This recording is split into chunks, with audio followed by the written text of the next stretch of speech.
তো ইনফিনিক্স আজকে ভারতের বাজারে তাদের ইনফিনিক্স নোট 10 সিরিজ কিন্তু লঞ্চ করিয়ে দিয়েছে এবং এই সিরিজে তারা দুটি ফোন লঞ্চ করেছে, ইনফিনিক্স নোট 10 এবং ইনফিনিক্স নোট 10 প্রো, এবং এই ফোনগুলি খুব শিগগিরই বাংলাদেশের বাজারেও লঞ্চ করবে। তো ইনফিনিক্স নোট 10 এই ফোনটির বেস ভেরিয়েন্ট ভারতে লঞ্চ করেছে 11,000 রুপিতে এবং এই দামে এখানে খুবই ভালো স্পেসিফিকেশান দেওয়া হয়েছে এবং একটা ভ্যালু ফর মানি স্মার্টফোন এই ফোনটিকে বলা চলে। কিন্তু ইনফিনিক্স নোট 10 প্রো এই ফোনটি ভারতের বাজারে লঞ্চ করেছে 17,000 রুপিতে এবং এখানে যা যা স্পেসিফিকেশান দেওয়া হয়েছে এই দামে ভারতের বাজারে বেশ কিছু ফোন আছে যেখানে এর থেকে আরও ভালো স্পেসিফিকেশান দেওয়া হয়েছে। তো আজকের এই ভিডিওতে ইনফিনিক্স নোট 10 প্রো এই ফোনটিতে কী কী স্পেসিফিকেশান দেওয়া হয়েছে, তারপর এই দামে কোন ফোনটি কিনলে আপনার পক্ষে ভালো হবে, সমস্ত কিছু নিয়ে আজকে আলোচনা করব। তো সেই জন্য ভিডিওটি শুরু থেকে শেষ পর্যন্ত অবশ্যই দেখবেন, আর ভিডিওটি যদি ভালো লেগে থাকে তাহলে একটি লাইক করে দেবেন এবং চ্যানেলটি সাবস্ক্রাইব করে পাশে থাকা বেল আইকনটি অবশ্যই প্রেস করে রাখবেন। আসুন আজকের ভিডিও শুরু করি। তো প্রথমত আমরা কথা বলবো ডিসপ্লে নিয়ে। তো এখানে ইনফিনিক্স নোট 10 প্রো এই ফোনটিতে 6.95 ইঞ্চিসের একটি বড় সড়ো full HD plus IPS LCD display এখানে দেওয়া হয়েছে এবং তার সাথে 90 হার্জের রিফ্রেশ রেট থাকছে। এবং এই দামে যদি আমরা রেডমি নোট 10 প্রো এই ফোনটির দিকে দেখি তাহলে এখানে কিন্তু 6.67 ইঞ্চিসের একটি full HD plus super AMOLED display এখানে দেওয়া হয়েছে এবং তার সাথে এখানে 120 হার্জের রিফ্রেশ রেট থাকছে।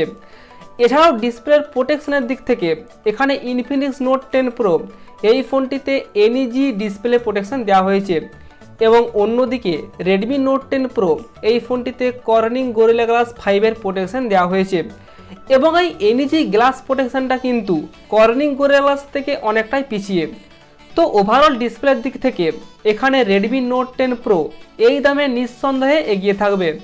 তো এরপর ডিজাইন আর বিল্ড কোয়ালিটি। তো এখানে ইনফিনিক্স নোট 10 প্রো এই ফোনটির ব্যাক সাইডে প্লাস্টিক ব্যাক প্যানেল ব্যবহার করা হয়েছে এবং অন্যদিকে রেডমি নোট 10 প্রো এই ফোনটির ব্যাক সাইডে কিন্তু গ্লাস ব্যাক প্যানেল দেওয়া হয়েছে।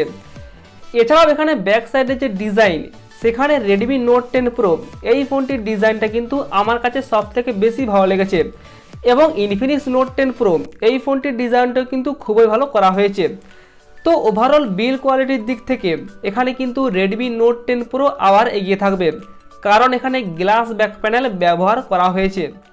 তো এখানে ভারতের বাজারে 17,000 টাকায় ইনফিনিক্স নোট 10 প্রো এই ফোনটিতে 8GB 256GB র্যাম ও রম ভেরিয়েন্ট দেওয়া হয়েছে এবং তার সাথে এখানে ইউএফএস 2.2 স্টোরেজ টাইপ এবং LPDDR4X র্যাম টাইপ এখানে দেওয়া হয়েছে।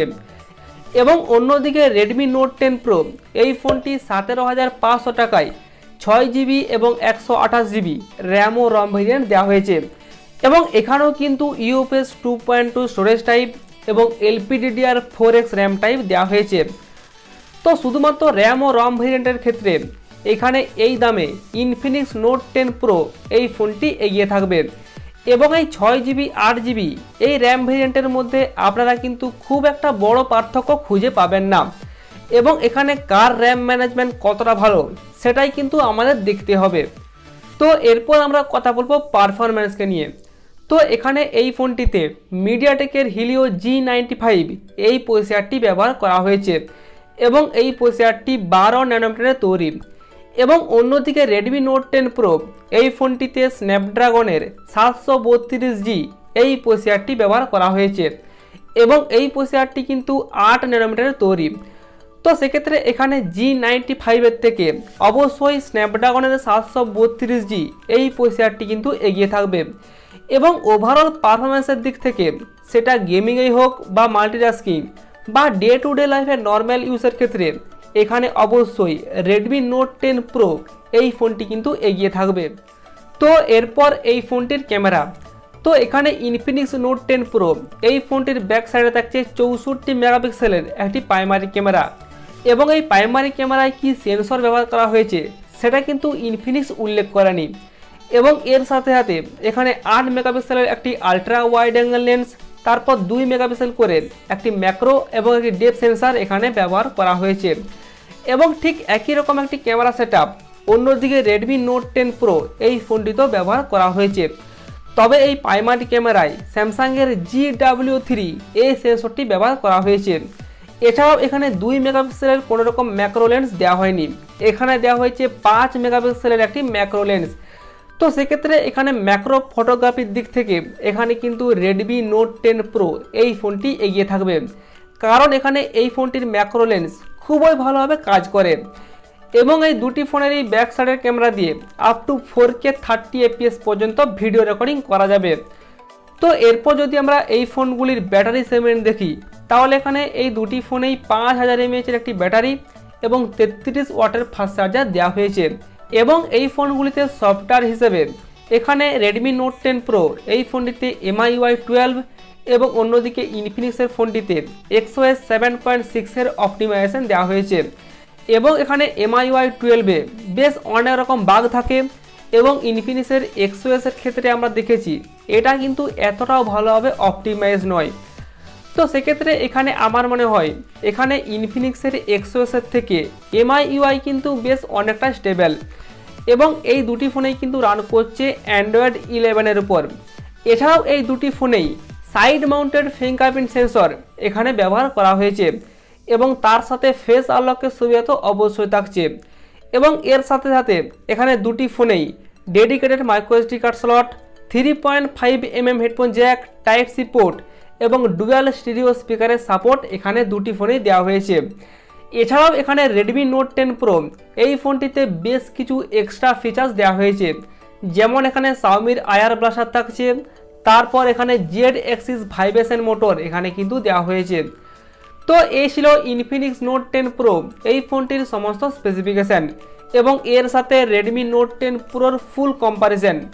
তো ওভারঅল যদি আমরা দেখি তাহলে এই দামে শুধুমাত্র র্যাম ও রম ভেরিয়েন্টের ক্ষেত্রে এখানে Infinix Note 10 Pro কিন্তু এগিয়ে থাকবে এবং তারপর বাদবাকি বেশ অনেক জায়গায় যেমন ডিসপ্লে, বিল্ড কোয়ালিটি, তারপর পারফরম্যান্সের দিক থেকে এখানে কিন্তু অবশ্যই Redmi Note 10 Pro এগিয়ে থাকবে। তো সেক্ষেত্রে আমার মনে হয় এই দামে ভারতের বাজারে Infinix Note 10 Pro না কিনে আরও 500 টাকা বেশি দিয়ে Redmi Note 10 Pro এই ফোনটি কিন্তু আপনার জন্য বেস্ট হবে। এছাড়াও এই দামে আপনি যদি একটি ভালো সফটওয়্যার এক্সপিরিয়েন্স চান তাহলে এখানে Moto G60 এই ফোনটি কিন্তু আপনার জন্য ভালো হবে, কারণ এখানে এই ফোনটিতে স্টক অ্যান্ড্রয়েডের এক্সপিরিয়েন্স আপনি কিন্তু পেয়ে যাবেন।